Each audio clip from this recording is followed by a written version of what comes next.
Hello, everybody. Welcome back to my YouTube channel, Explore Code. So, our today's topic is best language for beginners in 2025. जो भी beginners होने वाले हैं उनके लिए बेस्ट लैंग्वेज क्या है जिससे कि वो अपनी कोडिंग जर्नी स्टार्ट कर सकते हैं. सो अगर आपको कोडिंग जर्नी स्टार्ट करनी है तो सबसे पहले आपको कौन सी लैंग्वेज चूज करना चाहिए. It's totally depend on your goals. Goals क्या है आपके, आपको करना क्या है, क्योंकि हर एक लैंग्वेज के अलग अलग फीचर्स रहते हैं. अगर आपको वेब में जाना है तो यू कैन डू जावास्क्रिप्ट. अगर आपको ऐप एंड्रॉयड ऐप में जाना है तो you can do Java. And सबसे पहले I will recommend you to to learn Python, because Python एक सिंपल लैंग्वेज है. एंड इसका सिंटैक्स जो है इंग्लिश लाइक है, एंड इसको बिगिनर फ्रेंडली भी लैंग्वेज कहा जाता है. So you can start with Python. Python से आपका एक बेस बन जाएगा.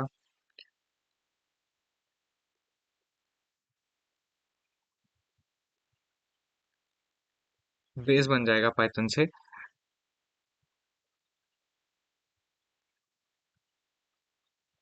जो कि आपको आगे हेल्प करेगा कि in case I will tell you the ways after कि आपको किस में आपका स्कोप है. सबसे पहले तो वेब डेव आप कर सकते हो.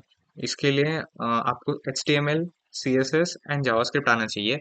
अगर आप बिगिनिंग में आप पाइथन सीख लेते हो, उसके बाद पाइथन से आपका बेस बन जाएगा. फिर उसके बाद आप वेब डेव में जा सकते हो. एंड अगर आपको वेब डेव करना है तो आप HTML, CSS, जावास्क्रिप्ट ये सीख सकते हो.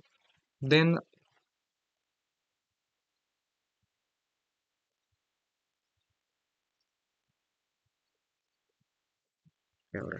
Okay, web dev. फिर आता है एंड्रॉयड ऐप डेव. इसके लिए अगर आपको एंड्रॉयड ऐप डेव में जाना है तो आप जावा सीख सकते हो और कॉटलिन भी सीख सकते हो. फिर iOS ऐप डेव में जाना है तो इसके एक अलग लैंग्वेज है स्विफ्ट, आप ये सीख सकते हो. देन अगर आपको गेम डेव में जाना है then you can learn C sharp and CPP also.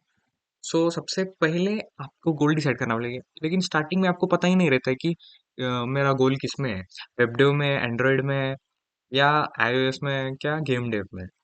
तो स्टार्टिंग में आपको पता ही नहीं रहता है कि आपका इंटरेस्ट किस में है. फिर इंटरेस्ट आपको जानने के लिए सबसे पहले आप पाइथन कर लो. फिर उसके बाद आपका बेस बेस बन जाएगा पाइथन से.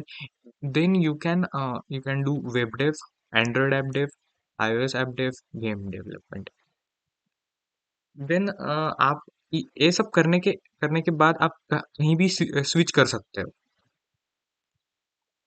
एक बार आपने पाइथन सीख ली, आपने बेस बना लिया, फिर आपको जितना टाइम पाइथन सीखने में लगेगा ना, उतना टाइम आपको HTML, CSS, जावास्क्रिप्ट सीखने में नहीं लगेगा, क्योंकि यहाँ पे आपका बेस क्लियर होगा. क्योंकि लैंग्वेज टू लैंग्वेज सिर्फ सिंटेक्स वेरी करता है, उसका लॉजिक वेरी नहीं करता है.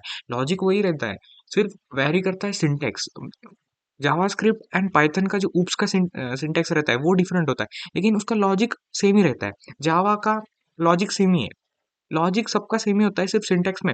अगर आपको एक बारी आप लैंग्वेज के कॉन्सेप्ट अगर क्लियर कर लो, ऊप्स के, फिर अलग अलग फ्रेमवर्क्स रहते हैं, वेरिएबल, फिर इफ एल्स, फॉर लूप, ये जो कॉन्सेप्ट रहते हैं ना, आपको एक बारी क्लियर होने के बाद आप स्विच कर सकते हो.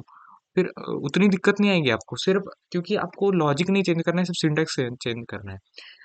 जावा भी वैसा ही है, स्विफ्ट भी वैसा है, सी शार्प, CPP वो भी वैसे ही है.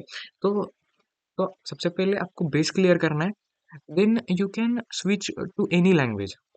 Then you can go. Okay, that's it for the video. मिलते हैं नेक्स्ट वीडियो में, तब तक के लिए बाय बाय.